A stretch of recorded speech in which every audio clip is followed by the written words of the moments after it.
अस्सलाम वालेकुम रहमतुल्लाहि व बरकातुहू। मैं हूं मोहम्मद एहसन। आज की इस वीडियो के अंदर हम टोटल 4 पॉइंट को डिस्कस करेंगे। पहला पॉइंट होगा हमारा मार्केट का अभी करंट स्ट्रक्चर क्या है, क्या हमें बाय करना चाहिए या सेल करना चाहिए, वेट करें या एंट्री ले लें, कौन से सेक्टर को फोकस करना है, ओवरऑल मार्केट का सेंटीमेंट अभी आगे क्या है अगले नेक्स्ट वीक के लिए, उसे डिस्कस करते हैं टेक्निकली। दूसरा हम डिस्कस करेंगे आईटी सेक्टर को क्या हुआ है, आईटी सेक्टर किस तरह का परफॉर्मेंस दे रहा है, और ख़ास तौर पर हम बात करेंगे अपने ओल्ड डार्लिंग शेयर टीआरजी के हवाले से। थर्ड पॉइंट हमारा है जो अपकमिंग मॉनेटरी की पॉलिसी अभी अनाउंसमेंट होगी बाय मंडे, तो उसका क्या इम्पैक्ट आएगा डिफरेंट सेक्टर्स के ऊपर, और हमें कौन से सेक्टर को फोकस करना चाहिए, किससे अवॉइड करना चाहिए, वो डिस्कस करेंगे। And the last but not the least, जो अनअवॉइडेबल वॉर की सिचुएशन है बिटवीन इसराइल एंड फ़लस्तीन, उसका क्या इम्पैक्ट आ सकता है, आएगा नहीं आएगा, क्या करना चाहिए, इसको भी हम इसी वीडियो के अंदर डिस्कस करते हैं। So let's dig with the first point जिस पे हम डिस्कस करते हैं करंट मार्केट का जो स्ट्रक्चर है वो क्या है। इसे अगर आप देखें तो पहले तो ओवरऑल मार्केट को देखते हैं, इन केसी 100 इंडेक्स को। केसी 100 इंडेक्स ने जो वीक ओपन किया था ऑलमोस्ट वहीं पर आकर क्लोजिंग दी है। इस पूरे वीक को अगर आप देखो ना तो कोई बहुत ज़्यादा सिग्निफिकेंट मूवमेंट नहीं आई है। इंटरडे बेसिस पे ज़रूर आई है बट क्लोजिंग बेसिस पे इतनी बड़ी मूवमेंट नहीं आई है। जो अगर आप, ये तो डेली का चार्ट है ना, हम वीकली के चार्ट के ऊपर देखें तो इंडेक्स ने इस वीक का जो ओपन किया था बाय मंडे जो ओपनिंग हुई थी वो गैप अप ओपनिंग दी थी। ओपनिंग आई थी 50,924 के लेवल पर और क्लोजिंग आई है 50,943 के लेवल के ऊपर। अगर ऑन अ वीकली बेसिस देखें तो तकरीबन 212 पॉइंट इंडेक्स ने पॉजिटिव जोड़े हैं इस वीक के अंदर। ये जो कैंडल बनी है, ये तो वीक का भी क्लोज हुआ है ना जी, ये जो कैंडल बनी है ना, जिन दोस्तों ने टेक्निकल कोर्स किया हो, चाहे हमसे किया हो चाहे किसी और दोस्त के साथ किया हो, वो जरूर बताएं कि ये क्या अर्ली इंडिकेशन, ये कैंडल क्या बता रही है, इसका नाम क्या है और इसकी क्या अर्ली इंडिकेशन हमें मिलती है। इस लास्ट वीक मैं वीडियो नहीं बना सका था बट 1 मिनट की एक शॉर्ट वीडियो मैंने मोबाइल से ही बना ली थी। उसके अंदर हमने क्या डिस्कशन की थी जल्दी से पहले वो देख लेते हैं। ये मंडे की वीडियो है जो इस वीक के स्टार्ट हुआ था, उस वक्त हमने क्या डिस्कस किया था। अच्छा जी, अभी आप देखें कि इंडेक्स अभी मौजूद है अराउंड 51,150 के करीब, और आज का जो हाई टेस्ट किया है इंडेक्स ने वो अराउंड क्या है 51,420 के करीब का। अभी बहुत सारे लोग पूछ रहे हैं कि क्या ऐसा भाई अभी एंट्री ले ली जाए, मार्केट तो बिल्कुल अब ऊपर ही की तरफ जा रही है। तो देखिए, पहले तो आप या तो पहले एंट्री आप ले चुके होते। अभी आपके लिए एडवाइस ये है कि जो एक लीड वेव की थ्योरी के हिसाब से एक यहाँ पर फर्स्ट वेव हुई, उसके बाद उसके रनिंग फ्लैट के अंदर उसकी करेक्शन आई, थर्ड वेव यहाँ तक गई, उसके बाद फोर्थ की उसकी करेक्शन आई, और अब ये बेसिकली फिफ्थ वेव के अंदर है। जब फिफ्थ वेव के तो मुमकिन है 51,400 के करीब का ही मार्केट हाई लगाए या मैक्सिमम 53,000 के करीब तक की मार्केट जा सकती है।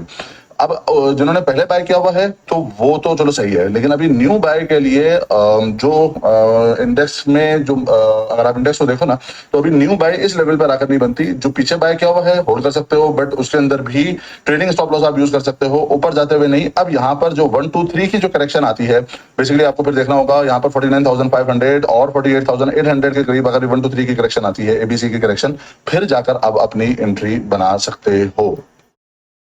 तो ये बाय मंडे जब मार्केट ओपन हुई और ऊपर की तरफ जा रही थी और वो मौजूद था इंडेक्स अराउंड 51,400 के अराउंड में, तो मैंने बताया था कि अराउंड या तो यहाँ तक लगता है कि यहाँ पे एग्जॉशन फील होगी। ये बाय मंडे का हम देखते हैं, ये एग्जैक्टली इस वाले कैंडल के ऊपर जब 51,400 एंड कितने का जी 20 का करीब का हाई मार्केट ने पोस्ट किया था, उसी वक्त मैंने वीडियो जल्दी जल्दी बना के बता दी थी कि यहाँ पे कुछ एग्जॉशन फील हो रही है।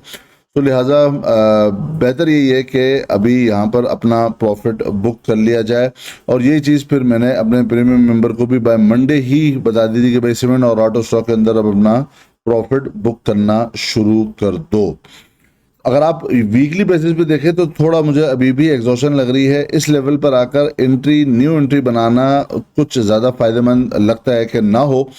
एक रिट्रेसमेंट के लिए मार्केट के लिए कौन से लेवल बताएं आपको, 48,800 और 49,000 के करीब तक का आपको वेट करना चाहिए कि यहाँ पर एक एबीसी की करेक्शन आ जाए। ये कुछ टेक्निकल बातें हैं।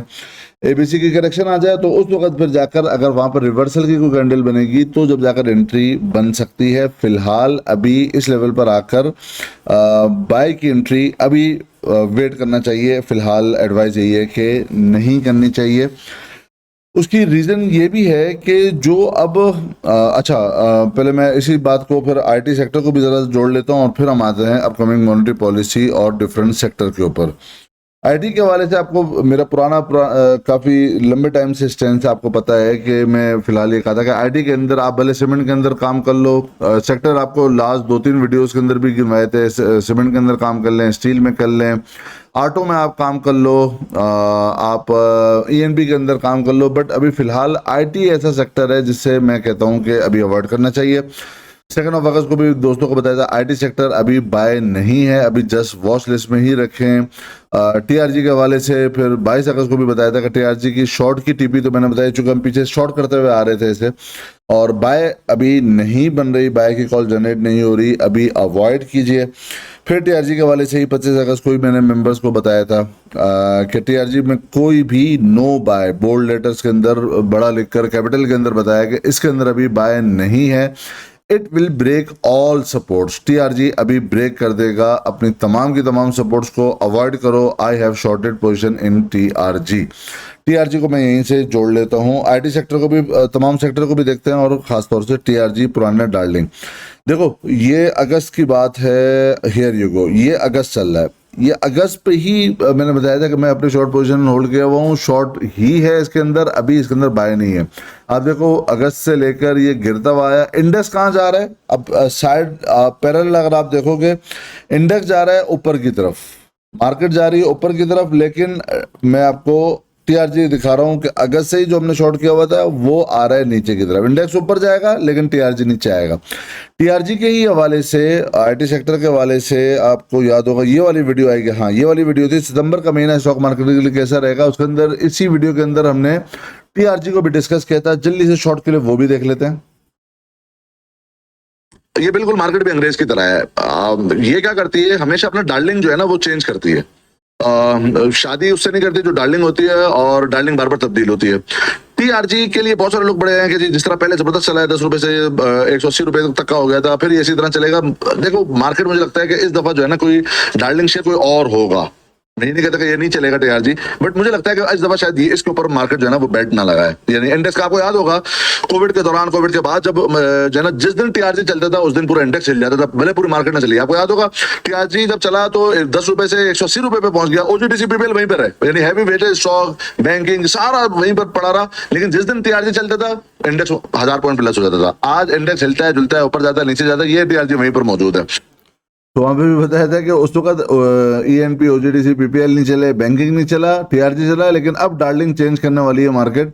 अभी लगता है कि टीआरजी के ऊपर बैट नहीं लगाएगी। शायद अब ये डार्लिंग का जो है ना वो टीआरजी अब डार्लिंग ना रहे, ये वो मार्केट का डार्लिंग शेयर शायद अभी लग रहा है कि फिलहाल मार्केट ने इसको जो है ना वो यूं समझो कुट्टी की हुई है। अभी इसका जो है ना वो चलना मुश्किल लगता है, तो लिहाजा इस पर बैट ना लगाए तो ज्यादा बेहतर लगता है। मैं तो बैट नहीं लगा रहा, आप अपना खुद देख सकते हो। तो हमने काफ़ी दफ़ा ये डिस्कस किया था कि आईटी सेक्टर से अभी अवॉइड करना चाहिए। सो अभी आप देखोगे तो एग्जैक्टली ये आईटी सेक्टर की पिटाई हो रही है। आप इंडेक्स कहाँ से कहाँ पहुँच गया, और आईटी सेक्टर देखो साइडवेज 4-5-6 दिन लगाकर ऊपर चढ़ता है और फिर एक ही दिन झटका आता है, वो नीचे की तरफ आ जाता है।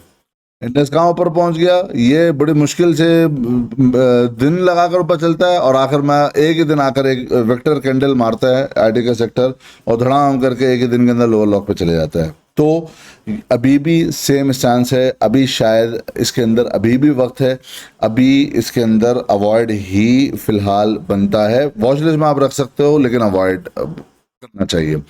क्योंकि अच्छा ये टेक्निकल बेसिस पे टीआरजी के हवाले से खास तौर से इसी वीडियो के अंदर जो सितंबर वाला महीना, आप यहीं से आगे देख लेना, 18 मिनट और 47 सेकंड से आगे आप देख लेना, तो टेक्निकल बेसिस पे टीआरजी की वहां पर मैंने बात की हुई है। मैं इन शॉर्ट अभी बात कर लेता हूं, चूंकि ये जो फॉर्मेशन इसने बनाई है ना, तो इसके लेवल नीचे के ही निकल के आते हैं। या तो लंबे टाइम की कुछ कंसोलिडेशन अपने सपोर्ट लेवल के ऊपर आकर मुकम्मल करे, वो नहीं करता तो इसके नीचे के लेवल ज़्यादा एक्सपोज हैं। तो जिन दोस्तों की अगर होल्डिंग है तो छोटा लॉस ज़्यादा बेहतर है बड़े लॉस से। ये इन शॉर्ट हमने बात कर ली है आईटी सेक्टर और टीआरजी की। खास तौर से ये ओल्ड डार्लिंग है, ये अभी मार्केट की डार्लिंग नहीं है। जो मार्केट जिस चीज को डार्लिंग बनाए ना, उसी पे बेल्ट लगाने में फायदा है। चाहे वो जब मार्केट सीमेंट को बनाए, चुप करके सीमेंट के अंदर बाय करके बैठ जाओ, प्रॉफिट कमाओगे। स्टील में बनाए, वहां पर बैठ जाओ, प्रॉफिट कमाओगे। पर्टिकुलर स्टॉक के अंदर बनाए, बैंकिंग में बनाए, मैं अवॉइड करता हूँ बैंकिंग, बट मैं एक मिसाल बता रहा हूँ। जो अभी असर हाजिर की जो मार्केट की जो डार्लिंग शेयर हो ना, जो डार्लिंग सेक्टर हो, चुप करके वहां पे बाय करोगे तो फिर उस भाव के अंदर आप भी पैसे कमा लोगे, हम भी कमा लेंगे। लेकिन अगर जबरदस्ती के भाई ये पहले जो है ना वो चला है तो अभी भी ये चलेगा, तो आई डाउट उससे अवॉइड करना ही ज्यादा बेहतर होगा। आ जाते हैं जी अपकमिंग मॉनेटरी पॉलिसी। कब है जी अपकमिंग मॉनेटरी पॉलिसी? अब आ रही है कब? बाय मंडे 30 अक्टूबर 2023 को। क्या एक्सपेक्टेशन है? ओवरऑल मार्केट मिक्स चल रही है। कुछ कहते हैं कि जी स्टेटस को रहेगा। ज्यादातर लोगों का ये है कि चूंकि अभी जो बेसिकली एसपीआई है ना, यानी सेंसिटिव प्राइस इंडेक्स जो है, वो अभी इस वीकली रिपोर्ट को अगर आप देखो तो वो 0.33% से कम हुआ है। और अगर आप ओवरऑल देखो तो पिछली दफा भी 1.7% के हिसाब से जो है ना वो गिरा था। तो ओवरऑल लगता यही है कि चूंकि इन्फ्लेशन के अंदर कमी आ रही है, क्या ये बहुत ज्यादा कमी आएगी? मुझे नहीं लगता कि फिलहाल फौरी तौर पर वीकली बेसिस पे इतनी ज्यादा कमी आए। गैस के प्राइसेस बहुत ज़्यादा बढ़ चुके हैं, जिसका नेगेटिव इम्पैक्ट एक आपके स्टील सेक्टर पर आ सकता है। अगर स्टेटस को रहता है तो हम उसी स्टैंड के ऊपर कायम हैं कि अभी फिलहाल अभी मार्केट को डिप लेने दो, फिर जाकर देखेंगे। चूंकि अगर तो स्टेटस को भी रहता है, अब देखो होता क्या है कि अगर तो इंटरेस्ट रेट बढ़ता है ना, तो इसका मेनली जो बेनिफिशियरी कौन होता है इंटरेस्ट रेट बढ़ने का? वो बैंकिंग सेक्टर होता है। आई थिंक हमने पिछली किसी एक वीडियो के अंदर ये डिस्कशन की थी। हियर यू गो, ये वाली वीडियो थी जिसपे हमने इंटरेस्ट रेट हाइक का जो मार्केट पे असर क्या आता है, कौन से सेक्टर पे असर आता है, तो हमने इसमें बैंकिंग सेक्टर के ऊपर डिस्कशन की थी। आप जिन दोस्तों को नहीं पता वो ये वाली वीडियो देख लें। तो अगर इंटरेस्ट रेट स्टेटस को रहता है, बैंकिंग सेक्टर ऑलरेडी परफॉर्म कर चुका है, जिसका बहुत बड़ा हैवी वेटेज है मार्केट के अंदर। सबसे ज्यादा वेटेज बैंकिंग सेक्टर का है। अच्छा, अगर इंटरेस्ट रेट कम होता है, लेट सपोज 0.5 हो जाता है, कमी आती है, या आप समझो 100 बेसिस पॉइंट की कमी आती है, तो इंटरेस्ट रेट बढ़ने का नुकसान किसको होता है? सीमेंट स्टील को होता है मेनली। इंटरेस्ट रेट कम होने का फायदा किसको होगा? उसका फायदा आप बोलोगे कि जाहिर है वो स्टील और सीमेंट को ही होगा। बट देखने की बात यह है कि मार्केट जो है ना वो बेसिकली एक सूंघने वाला कुत्ता है, वो पहले सूंघ लेता है। देखें मिसाल के तौर पर हम ले लेते हैं पीआईओसी को, चूंकि सबसे ज्यादा तेजी के साथ परफॉर्म इसी ने किया है। इंटरेस्ट रेट जनवरी के अंदर बढ़ा था 2%, लेकिन उसके बाद सीमेंट सेक्टर गिरा नहीं, सीमेंट सेक्टर ने पहले ऊपर रैली बना ली। सीमेंट के जनरल तमाम स्टॉक को आप देखोगे जिगजैग करते हुए एक बड़ी अच्छी जो है ना वो रैली बना चुके हैं। आप एमएलसीएफ को ले लो। अच्छा, एमएलसीएफ के वाले से तो चूंकि बायबैक की खबर है तो शायद उसका चैनल डिफरेंट बने। एक जनरल बात कर रहा हूँ, उसके लेवल्स अलग हैं, लेकिन मैं एक ओवरऑल जनरल बात कर रहा हूँ। आप सीमेंट सेक्टर के और जो है ना वो आप ले लो स्टॉक्स को, तो बेसिकली उसमें क्या है कि उन्होंने इंटरेस्ट रेट बढ़ा था और ये ऊपर चले गए। अब थ्योरी ये कहती है कि जब इंटरेस्ट रेट कम होगा तो इसको और ऊपर चले जाना चाहिए, क्योंकि इसको तो डायरेक्टली बेनिफिट होगा। लेकिन अगेन बात क्या है, मार्केट फ्यूचरिस्टिक है। मार्केट अभी करंट नहीं देखती कि अभी क्या हो रहा है। इसकी बहुत बड़ी मिसाल हमें यहीं पर ही इसी रैली के अंदर मिल गई है। हमें बहुत बड़ी मिसाल कोविड में मिली थी। कोविड था, मार्केट ऊपर चली गई, ऐसा ही है। अच्छे रिजल्ट आ रहे थे, अच्छा जो है ना इमरान खान की हुकूमत ने बहुत जबरदस्त किस्म का बजट पेश किया था, मार्केट नीचे आ गई। बाद में पता चला जी वो इकोनॉमिकल हमें बड़े प्रॉब्लम थे। अभी भी आप देखो कि जब इंटरेस्ट रेट बढ़ा है तो बेसिकली क्या हुआ, वो सीमेंट सेक्टर ऊपर चला गया, स्टील ऊपर चला गया, बैंकिंग ऊपर चला गया, उसका डायरेक्टली इम्पैक्ट था। सपोर्ट कर दिया उसको ईएनपी और हमारी रिफाइनरीज ने, ऑयल सेक्टर ने सपोर्ट कर दिया। अब जब इंटरेस्ट रेट अगर कम होता है, थोड़ा भी कम होता है, 25 बेसिस पॉइंट कम होता है, 50 होता है, 100 होता है, हाँ कोई बहुत बड़ा अगर चेंज आ जाता है तो वो तो इम्पैक्ट अलग डालेगा। लेकिन 25, 50, 100 तक का अगर बेसिस पॉइंट का फर्क आता है तो उसका चूंकि इम्पैक्ट ये शेयर ऑलरेडी ले चुके हैं। अब आप ये पीएसयू देखो, जो अगर आप इसका फिबोनाची लेवल भी देखो ना, तो यहाँ के करीब जब ये आकर खड़ा हुआ है ना 105, 106, 107 के अराउंड में, ये 0.618 का ये वो गोल्डन रेशियो है। जबकि कभी अगर किसी स्टॉक की चाल नीचे की भी हो ना, तो जब रिट्रेसमेंट आती है तो इस गोल्डन रेशियो के बाद ही रिवर्सल के ज्यादा चांसेस होते हैं। ये जो लेवल्स हैं 0.5 और 0.618 का लेवल, ये हमने अपने जो टेक्निकल कोर्स है उसके अंदर भी काफी डिटेल में डिस्कस किया था, कौन से की लेवल्स होते हैं, किसको देखना चाहिए, ट्रेड लें तो कैसे लें, फिबोनाची रिट्रेसमेंट के हवाले से। बट एक ओवरऑल मैं आपको बात बता रहा हूं कि इन का न्यूज का इम्पैक्ट, न्यूज की बेस के ऊपर अगर आपने बाय करना है कि जी चूंकि अब इंटरेस्ट रेट 50 बेसिस पॉइंट या 25 बेसिस पॉइंट या 100 बेसिस पॉइंट या 75 बेसिस पॉइंट कम हो गया तो इसलिए मैं बाय कर लूं, तो वो इस बेस के ऊपर आपने बाय नहीं करना। सपोर्ट और रेजिस्टेंस को देखकर बाय करना है, इस बेस के ऊपर बाय इसलिए नहीं करना कि उसका इम्पैक्ट वो ये वाले शेयर, ये वाला सेक्टर ऑलरेडी ले चुका है। अच्छा, इसके साथ अगर मैं मिला दूं कि अगर interest rate let suppose 25 basis point या 100 बेसिस पॉइंट कम होता है तो इसका जो है ना वो इम्पैक्ट जो आता है वो बैंकिंग सेक्टर पे आता है। क्योंकि जब बढ़ता है तो बैंकिंग सेक्टर को प्रॉफिट होता है, कम होता है तो बैंकिंग सेक्टर का वेटेज बहुत ज्यादा है। और banking sector oil and gas exploration, refineries, marketing और प्लस सीमेंट और स्टील, ये बहुत ज्यादा दिग्गज किस्म के जो है ना वो सेक्टर्स हैं जिसका ज्यादा मार्केट के ऊपर, इंडेक्स के ऊपर वेटेज आता है।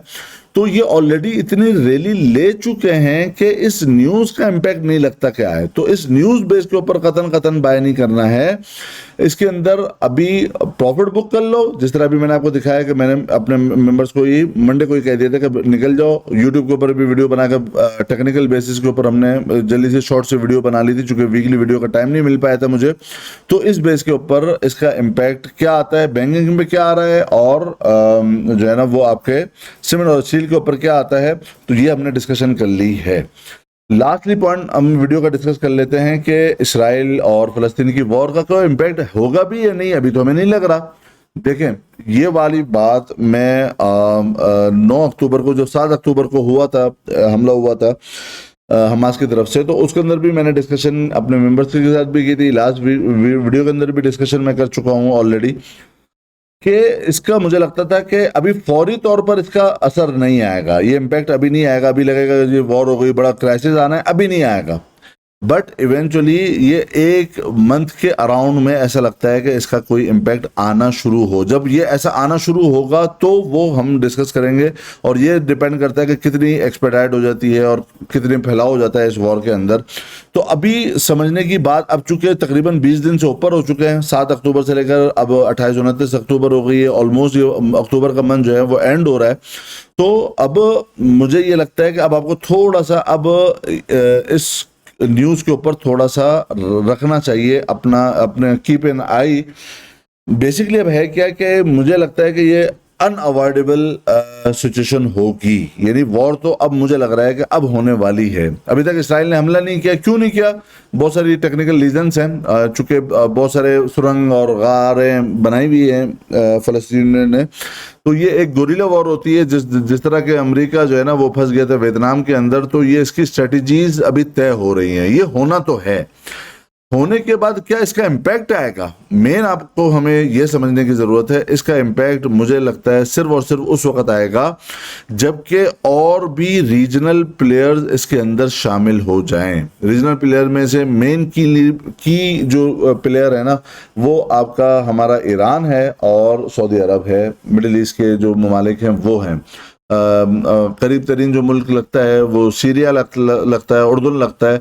अगर इनकी इन्वॉल्वमेंट होगी तो बेसिकली उसका इम्पैक्ट किस चीज के ऊपर आएगा? उसका इम्पैक्ट आएगा ऑयल के ऊपर, ऑयल मार्केट के ऊपर। वो किस तरह इम्पैक्ट आएगा? अभी ऑयल की मार्केट का भी अगर आप चार्ट देखो ना तो वो अभी रेस्ट कर रहे हैं। ये एनालाइज अभी हो रहा है कि इसका इम्पैक्ट आएगा कैसे। जो एक कंसोलिडेशन ऑयल के अंदर गुजर चुकी है बिटवीन 68 से लेकर 80-82 के इन बिटवीन की, अभी इस सपोर्टिव लाइन के ऊपर ही मौजूद है। अगर ये एक्सपेडाइट नहीं होता या फैलाव नहीं होता तो मुमकिन है फिर ये अपनी सपोर्ट तोड़कर 82-80 की सपोर्ट तोड़कर वापस से इसी जोन के अंदर ऑयल दाखिल हो जाए। उसका इम्पैक्ट ये होगा कि वापस से इन्फ्लेशन के अंदर कमी आएगी, क्योंकि ऑयल मार्केट के अंदर कमी आएगी। जिस तरह भी हमने देखा 40 रुपए जो है वो ऑयल के अंदर कमी हो गई थी हमारी पेट्रोल के अंदर लास्ट जो अभी 15 दिन पहले जो काम हुआ था। तो ये एक पॉसिबिलिटी है, अगर इन्फ्लेशन इस तरीके से गिरेगी ऑयल मार्केट के अंदर, इस तरह का गिरावट अगर आती है तो उसका बहुत अच्छा असर फिर मार्केट ले सकती है। और फिर भी हमें अगेन वही टेक्निकल बेसिस पे ही देखना होगा कि टेक्निकल बेसिस पे क्या मार्केट अपनी सब जो मेन की लेवल है हमारा वो 48,800 और 49,200 के इन बिटवीन का ये है। चूंकि इस लेवल को तोड़ने में मार्केट ने 2 साल लगा दिए और फिर जबरदस्त किस्म के तरीके से तोड़ा है। तो वो जो एक था ना, जो बेरिश एक जो ट्रेंड था ना, वो तो अर्ली जुलाई के अंदर ही मार्केट ने तोड़ दिया था। और जो की रेजिस्टेंस लेवल थे मार्केट के लिए सालों के, वो अभी भी यहाँ पर तोड़ दिया है। तो जब रीटेस्टिंग होगी और वहां पर रिवर्सल की कोई कैंडल बनेगी तो जब जाकर आप बाय कर सकते हो। अभी ओवरऑल मार्केट के अंदर हमें इस न्यूज के ऊपर खासतौर से देखना होगा कि अगर इस तरह के ईज होता है इंटरनेशनल मार्केट में तो फिर हमारे ऑयल के ऊपर, तो फिर हमें एक अच्छा जो है ना वो वापस से मोमेंटम दिखेगा। अनटिल अनलेस अभी ये हो सकता है हफ्ता 10 दिन जो है ना वो थोड़ा सा क्रंची टाइप की मूव रहे। अलबत्ता जो गोल्ड के जो चार्ट है ना वो थोड़ा अच्छे बने हुए हैं। तो गोल्ड के चार्ट के अंदर जो लोग ट्रेडिंग करते हैं अच्छे की सपोर्टिव लेवल के ऊपर बाय करना चाहिए। जो दोस्त इन्वेस्टमेंट भी करते हैं, जरूरी नहीं है ना मार्केट स्टॉक मार्केट ही कमा कर दे, पाकिस्तान स्टॉक मार्केट ही कमा कर दे। असल मकसद तो क्या है, चाहे वो सोलर कमा के दे, हमें वहां पे काम करना है, चाहे वो सिल्वर कमा के दे, चाहे मैं वो गोल्ड कमा के दे, चाहे स्टॉक मार्केट कमा के दे, चाहे प्रॉपर्टी कमा के दे। हमें बेसिकली उन चीज के ऊपर, एवेन्यूज के ऊपर फोकस करना होता है कि हमें कमा कर क्या देगा। तो अभी गोल्ड के चार्ट बहुत अच्छे लग रहे हैं, सपोर्टिव लेवल के ऊपर आए। तो अगर ये इंटरनेशनल क्राइसिस बढ़ेगा ना तो हमें ये दिखेगा कि गोल्ड की प्राइसेस भी बढ़ेंगी, नंबर 1। हमें दिखेगा कि ऑयल की मार्केट भी बढ़ेगी, नंबर 2। अब बात आ जाती है छोटी सी, मैं जल्दी से बात कर लेता हूं डॉलर के हवाले से। डॉलर के हवाले से लोग बोले अब तो 250 का आ जाएगा। देखो हमेशा यही होता है कि जब जो है ना वो 305-310 के ऊपर मौजूद था, उस वक्त आपको आता 350 का हो जाएगा जी, 400 का हो जाएगा, उस वक्त ये आवाज थी। अब जब 270 से लेकर 75 से लेकर 80 के इन बिटवीन है, अब आवाज आ रही है 250 का हो जाएगा। अल्लाह करे हो जाए, इसका तो बहुत ही जबरदस्त इंपैक्ट आ जाएगा अगर ऐसा हो जाता है। बट ये एक सपोर्टिव जोन है अभी इसका डॉलर का, तो बहुत ज़्यादा ऑप्टिमिस्टिक अभी फिलहाल नहीं होना चाहिए, थोड़ा सा वेट एंड वॉच करना चाहिए। क्योंकि ये अपने सपोर्ट लेवल के ऊपर आया हुआ है तो यहाँ से एक बाउंस डॉलर के अंदर भी एक्सपेक्ट हम कर सकते हैं। होपफुली जो आज की वीडियो के अंदर जो काफ़ी डिटेल में हमने डिस्कशन की है ये आप हम दोस्तों के लिए फायदेमंद होगी। अपना फीडबैक जरूर दीजिएगा। इंशाल्लाह मिलते हैं अपने नेक्स्ट वीडियो के अंदर। तब तक के लिए अल्लाह हाफिज़। नासिर अपना बहुत बहुत ख्याल रखिएगा और हमारे इस चैनल का भी।